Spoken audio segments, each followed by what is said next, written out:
Think of the Roman Empire or the heights of ancient Greece. We treat them as the standard for endurance, yet they are mere blips on the timeline compared to the society that preceded them.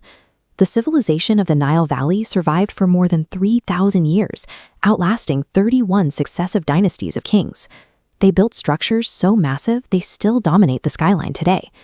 This incredible stability was rooted in a concept they called Maat. It was a strict belief in divine order and cosmic balance. As long as the pharaoh maintained the favor of the gods, the Nile would flood on schedule, the crops would grow, and the universe would function exactly as designed. Believing your society is guaranteed by the cosmos creates confidence. It also creates a massive blind spot. When the physical world broke their divine cycle, the Egyptians were completely unprepared. Around 2200 BC, a severe shift in global climate caused decades of drought across the region. The monsoon rains failed, and the annual Nile floods, the absolute foundation of Egyptian agriculture, slowed to a trickle. This ecological disaster coincided with a severe leadership crisis. The pharaoh, Pepi II, had been on the throne for over 90 years. He was elderly, frail, and largely detached from the day-to-day administration of the state. Without central coordination to distribute what little grain remained, the state dissolved. Provincial governors stopped answering to the capital and started hoarding resources for their own territories. Famine spread, and neighbors fought each other for survival. The Old Kingdom didn't surrender to an invading army. It shattered because a rigid, highly centralized system could not adapt to sudden environmental and political stress. After centuries of rebuilding, Egypt's natural desert borders were finally breached.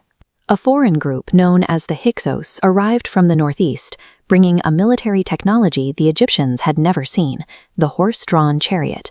The Hyksos effectively ruled northern Egypt for over a century. When native Egyptians finally expelled them, the trauma of that occupation dictated a new national strategy. Instead of relying on the desert for protection, Egypt decided to push its borders outward. This proactive defense forged the new kingdom. Rulers like Rameses II marched armies all the way to the Euphrates River, funneling vast wealth back home to fund enormous temples and statues that projected absolute invincibility. But empire building comes with a cost. By expanding into the wider Middle East to create a buffer zone, Egypt was now permanently tethered to a highly interconnected, volatile network of rival states. Around 1177 BC, that entire international network imploded.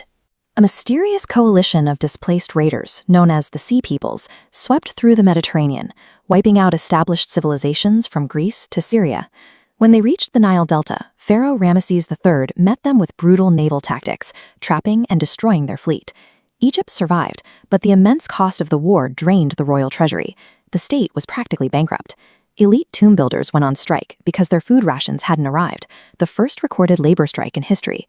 Shortly after, Rameses III was murdered in a palace conspiracy led by one of his own wives. Royal authority vanished. The high priests of Amun claimed the remaining wealth, hoarding 2/3 of all temple lands. Divided and broke, Egypt spent the next several centuries being conquered by a revolving door of Libyans, Nubians, Persians, and Greeks.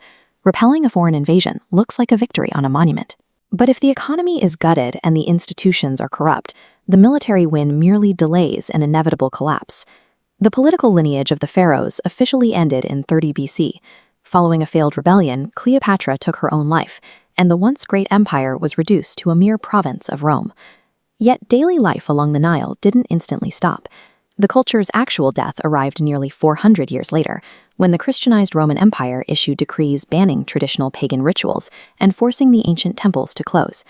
This severed the lifeline of Egyptian knowledge. The priesthood was the only group trained to write and understand the native language.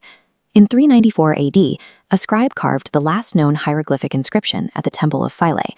With the priests gone, the knowledge of how to read these symbols died out entirely. Overnight, 3 millennia of recorded human history, poetry, and science became completely illegible. A society can survive the loss of its political independence. It is only truly erased when its words lose their meaning, and its collective memory is permanently severed. For the next 14 centuries, the massive stone monuments sat in silence. To the medieval scholars and desert travelers who passed by, they were just haunting, unsolvable riddles, slowly being buried by the shifting sands. That silence broke in the early 19th century with the discovery of the Rosetta Stone. By comparing the known Greek text to the unreadable symbols about it, linguists finally deciphered the hieroglyphic script. These translations replaced myths with records of actual people, farmers tracking crop yields, diplomats drafting treaties, poets writing of love, grief. The Pharaohite state is gone, but the civilization survived. The agricultural techniques they perfected, the architectural geometry they pioneered, and their philosophical questions about cosmic justice flowed into the foundations of every culture that followed.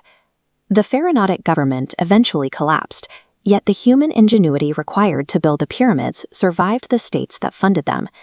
Egypt's search for meaning and order outlasted the political empire, flowing into the foundations of the modern world.